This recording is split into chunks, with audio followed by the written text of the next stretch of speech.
qui est la lecture annuelle, mais par la suite les rabbins ont décidé de l'enlever de la lecture du Haftarah.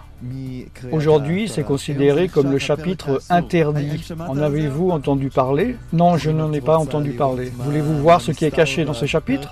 Vous l'avez? Oui, je l'ai ici dans la Tanakh. Je voudrais en savoir le plus possible. C'est pour cela que nous faisons cette émission, parce que la plupart des personnes juives n'ont jamais lu ce chapitre, puisqu'il n'est plus lu dans les synagogues. Le chapitre dont je vous parle, c'est Ésaïe 53. C'est une prophétie très importante concernant qui sera le Messie. Pendant 1700 ans, après qu'Ésaïe l'a écrit, tous les rabbins et les sages croyaient que ce chapitre parlait du Messie, ainsi que le Talmud, dans le Sanhedrin 98-98, Yalkut Shimoni, le Zohar, Rambam et les autres le croyaient. Donc, si vous le voulez, nous allons lire quelques versets de ce chapitre et ainsi vous verrez ce qu'ils disent.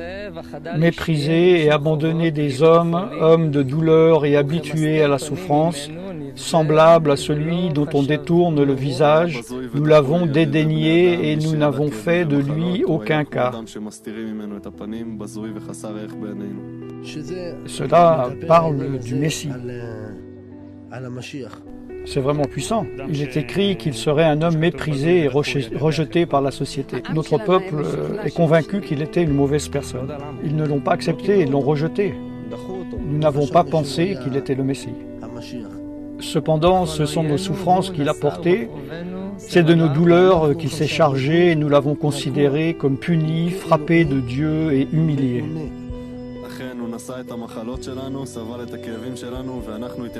Il a pris toute notre douleur, toute notre souffrance et toutes nos maladies sur lui, et malgré cela, ils l'ont rejeté. Il nous a fait du bien et en fait, nous lui avons repayé avec du mal.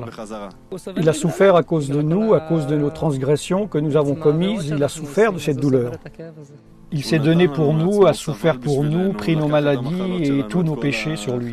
Il a été enlevé par l'angoisse et le châtiment, et parmi ceux de sa génération, qui a cru qu'il était retranché de la terre des vivants et frappé pour les péchés de mon peuple? On a mis son sépulcre parmi les méchants, son tombeau avec le riche.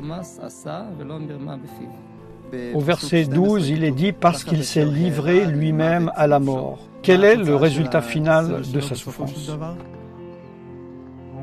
Il est mort. Il est mort. Il est mort avec les riches. C'est super, moi aussi je veux ça.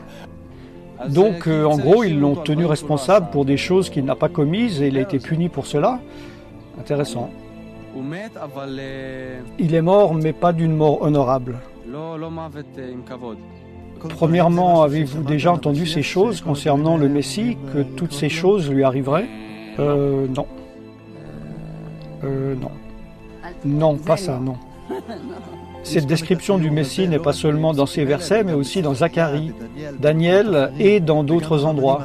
Il faut aussi savoir que les anciens rabbins comprenaient que le Messie devait souffrir.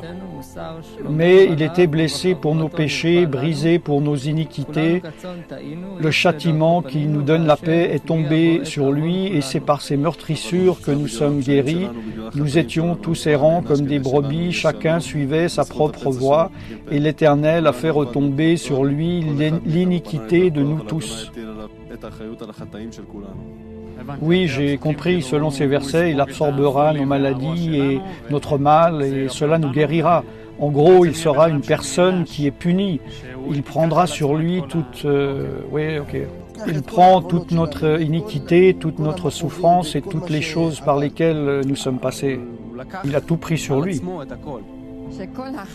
Tous les péchés que nous avons faits, cette punition lourde a été mise sur un seul homme. Chacun d'entre nous, nous devons nous demander, y a-t-il le péché dans ma vie? N'avez-vous jamais volé quelque chose, même une petite chose, ou avez-vous téléchargé quelque chose d'Internet qui ne vous appartenait pas, qui ne l'a pas fait? Par exemple, n'avez-vous jamais menti? Oui. Oui, bien sûr, tout le monde ment. Oui, moi aussi, je ne suis pas innocent concernant ce péché. N'avez-vous jamais convoité? Oui, c'est sûr, je suis un grand pécheur. Aussi, selon la Tanakh, toutes nos mauvaises pensées et attitudes, comme l'égoïsme, l'orgueil, etc., sont considérées comme le péché. Donc, si par exemple, si nous projetions toutes vos pensées sur un écran et toutes les personnes qui vous connaissent les verraient, ils verraient seulement de bonnes pensées ou également des mauvaises? Les deux, les deux. Premièrement, bien sûr que vous verriez des mauvaises pensées. Tout le monde, les plus justes, ont des mauvaises pensées. Il y a eu quelques pensées dont je me suis dit, si elles disparaissaient, ça serait bien. Dieu est totalement saint et pur et il ne peut pas être dans la présence du péché. Donc notre péché nous sépare de lui et nous en méritons les conséquences. Ézéchiel 18,4 dit que la conséquence que nous méritons est la mort. Et selon Daniel 12,2, la finalité est la séparation de Dieu pour toujours.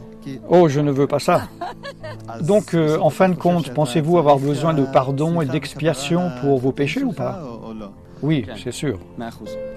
Moi aussi, en fait, tout le monde en a besoin, il n'y a personne qui n'en a pas besoin. Mais il y a aussi de bonnes nouvelles, parce que Dieu n'est pas simplement un juge, il est aussi un Père qui nous aime.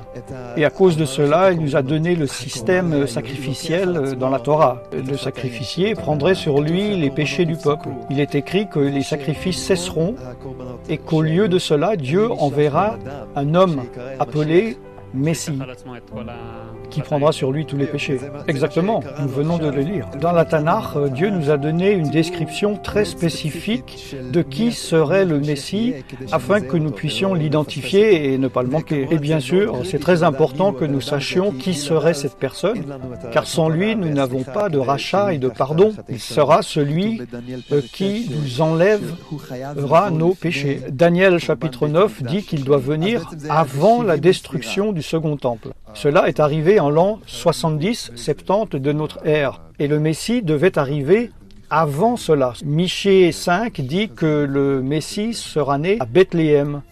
Et aussi dans Ésaïe 53, dit que notre peuple le rejettera au commencement et qu'il souffrirait et mourrait. Il est dit dans les versets suivants qu'après qu'il mourrait, il ressusciterait des morts. Il est aussi dit que beaucoup de gentils, de non-juifs, l'accepteraient et connaîtraient le Dieu d'Israël grâce à lui, selon Ésaïe 49. Alors maintenant, se basant sur ces descriptions de la Tanakh, y a-t-il selon vous quelqu'un dans l'histoire qui ait accompli ces choses? Non, je ne sais pas.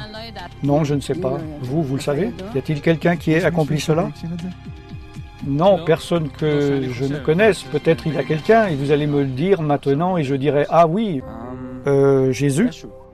Écoutez, je veux préciser que je ne crois pas du tout en lui, mais basé sur les histoires et tout ce que j'ai entendu, oui, cela correspond à Yeshua, Jésus.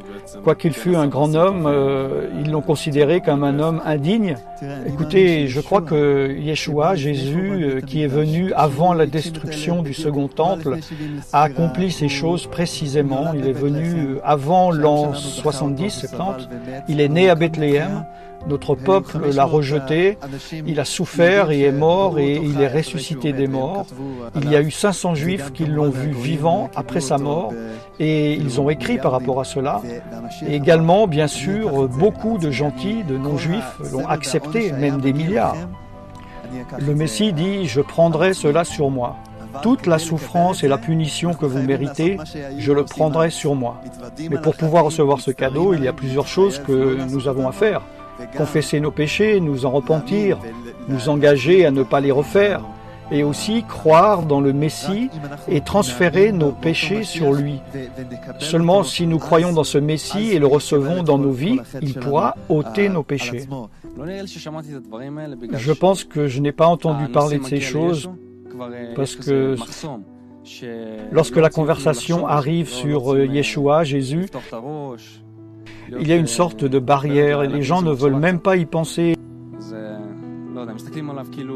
Les gens le regardent comme il est dit dans le verset, et ils le rejettent.